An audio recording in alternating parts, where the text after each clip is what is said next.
ये हैं भारत के प्रमुख गवर्नर जनरल।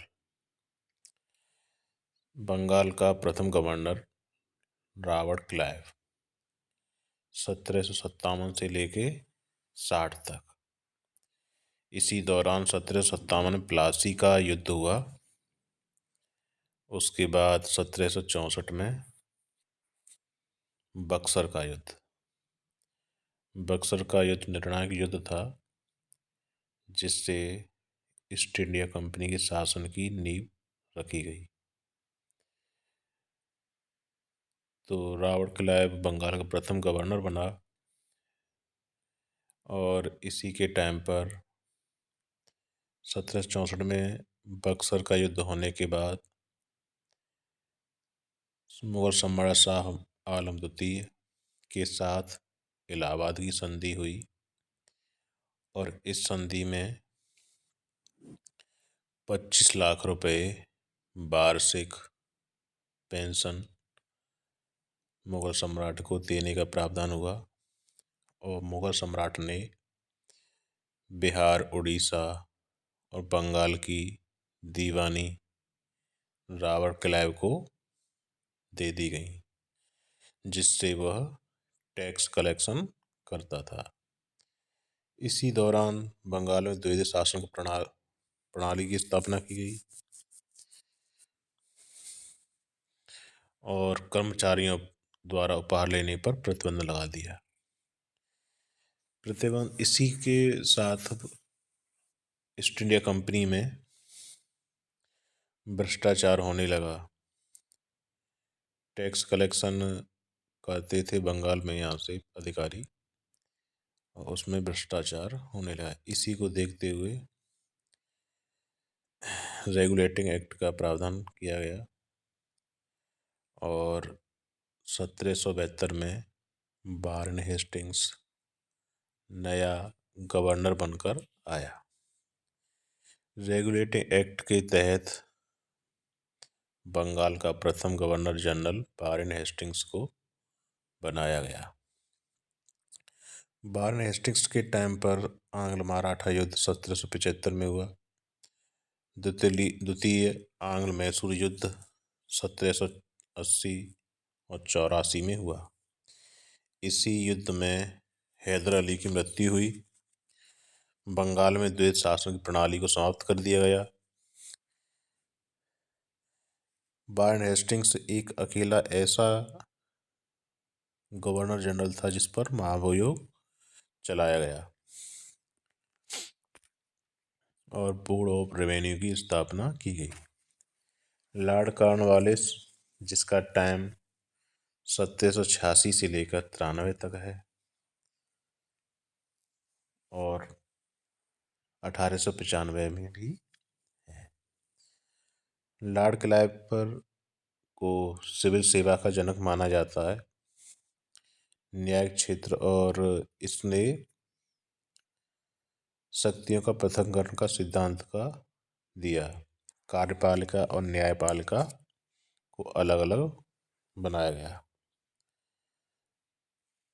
ये एक ऐसा गवर्नर जनरल था जिसकी कब्र उत्तर प्रदेश के गाजीपुर में अवस्थित है।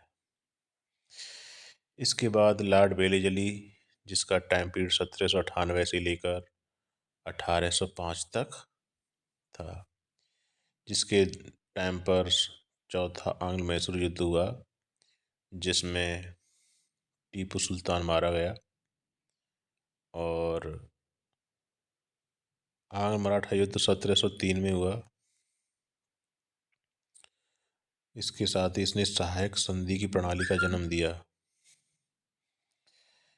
इसके बाद लॉर्ड मिंटो प्रथम 1807 से लेकर 1813 तक।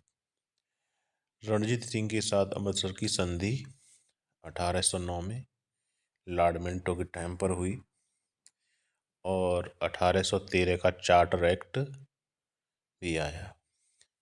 इस चार्टर एक्ट में भारत में शिक्षा के लिए 1 लाख रुपए का प्रावधान किया गया और ईस्ट इंडिया कंपनी का जो व्यापार पर एकाधिकार था उसे समाप्त कर दिया केवल चाय और चीनी के साथ व्यापार को का एकाधिकार रखा रहा, जिसे 1833 के एक्ट में बिल्कुल समाप्त कर दिया गया।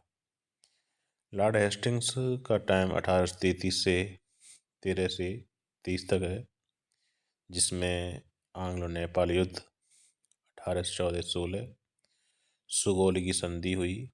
सुगौली की संधि आंग्ल नेपाल युद्ध का परिणाम थी। तीसरा आंग्ल मराठा युद्ध 1717 1817 और 18 में हुआ, जिसमें मराठा का साम्राज्य समाप्त हो गया। रैयतवाड़ी महालवाड़ी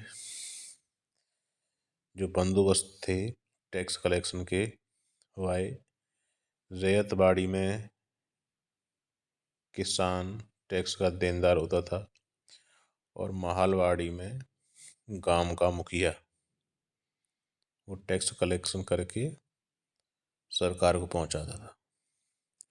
इसके बाद लॉर्ड एमसहर्स्ट प्रथम आंग्ल बर्मा युद्ध 1824 से 26, बेरकपुर विद्रोह 1824।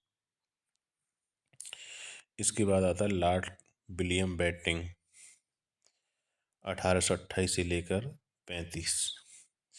बंगाल के अंतिम तथा प्रथम भारत के प्रथम गवर्नर जनरल था। यहाँ पे आके भारत का जो शासन था अंग्रेजी उसका एकाधिकार पूरी तरह से हो गया, जिसने बंगाल, मुंबई, मद्रास रेजिडेंसी को एक कर दिया गया। इन तीनों रेजिडेंसी को मिलाकर भारत का गवर्नर जनरल बनाया गया। इससे पहले अलग अलग गवर्नर जनरल हुआ करते थे। बंगाल का गवर्नर जनरल, मद्रास का गवर्नर जनरल, मुंबई का गवर्नर जनरल। 1833 के एक्ट में इन तीनों को मिलाकर एक गवर्नर जनरल बनाया। इसी टाइम पे राजा राम मोहन राय के द्वारा प्रयास से 1829 में सती प्रथा की समाप्ति की गई और आंग्ल प्राच्य शिक्षा विवाद हुआ, जिसमें हिंदी शिक्षा और अंग्रेजी का विवाद शुरुआत हुई, जिसमें लॉर्ड मैकाले ने हायर एजुकेशन में अंग्रेजी शिक्षा को रखा। इसके बाद चार्ल्स मेटकॉफ 1835 से लेकर 1836। मेटकॉफ को भारतीय प्रेस का मुक्तिदाता कहा जाता है, जिसने प्रेस से सभी छूटें प्रदान की गई। ऑकलैंड का 36 से 42 है। प्रथम आंग्ल अफगान युद्ध 1839 से 42 में शिक्षा के अधोमुखी निस्यंदन सिद्धांत का क्रियान्वयन, जो मेटकॉफ कार्ल मैकाले ने जो अंग्रेजी शिक्षा का माध्यम बनाया हायर एजुकेशन में, उसे ही लागू किया गया। लॉर्ड एडनबरो 1842 से लेकर 44। इसके टाइम पे सिंध का ब्रिटिश साम्राज्य में विलय हो गया 1843 में। और सबसे महत्वपूर्ण घटना भारत में दास प्रथा का अंत लॉर्ड एडनबरो के टाइम पर ही हुआ। इसके बाद लॉर्ड हार्डिंग 1844 से लेके 48। इसमें प्रथम आंग्ल सिख युद्ध हुआ 1845 से 46 और नरबली प्रथा का अंत हुआ। इसके बाद लॉर्ड डलहौजी 1848 से लेकर 1856। इसके टाइम पे कई घटनाएं घटी, जिनमें सेकंड आंग्ल सिख युद्ध, पंजाब का विलय हुआ 1849 में, व्यक्तिगत सिद्धांत शुरुआत हुई जिसे डॉक्ट्रिन ऑफ लैप्स कहते हैं, जिसके तहत सबसे पहले सतारा को मिलाया गया और 1856 में लखनऊ को मिलाया गया। बेगम हजरत महल के वहाँ की शासका थी। प्रथम रेलवे लाइन जो मुंबई से लेकर ठाणे तक 35 किलोमीटर की दूरी के लिए बनाई गई थी 1853 में। चार्ल्स वुड का शिक्षा नीति का डिस्पैच बनाया है, जो हायर एजुकेशन के लिए था। टेलीग्राफ की शुरुआत की गई, डाक टिकट की शुरुआत, और PWD लोक निर्माण विभाग, लोक सेवा विभाग की स्थापना। भारतीय नागरिक सेवा में भारत में पहली बार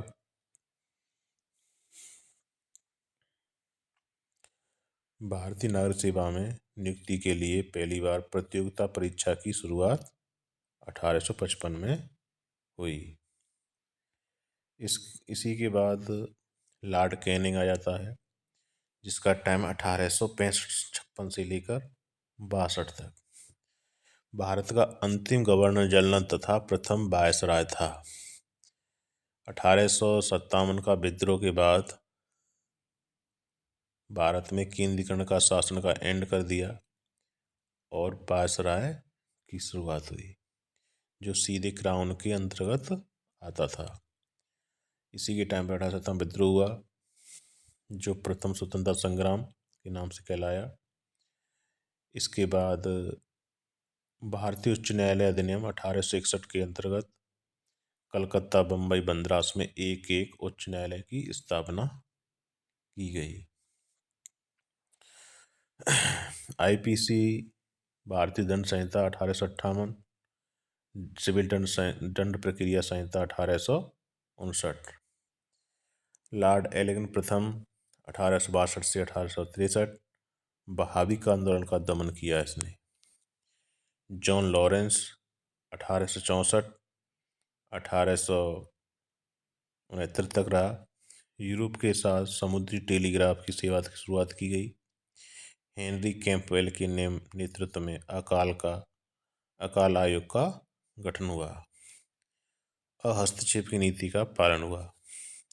इसके बाद लॉर्ड मेयो 1869 से 72 तक भारत में वित्त का विकेंद्रीकरण हुआ।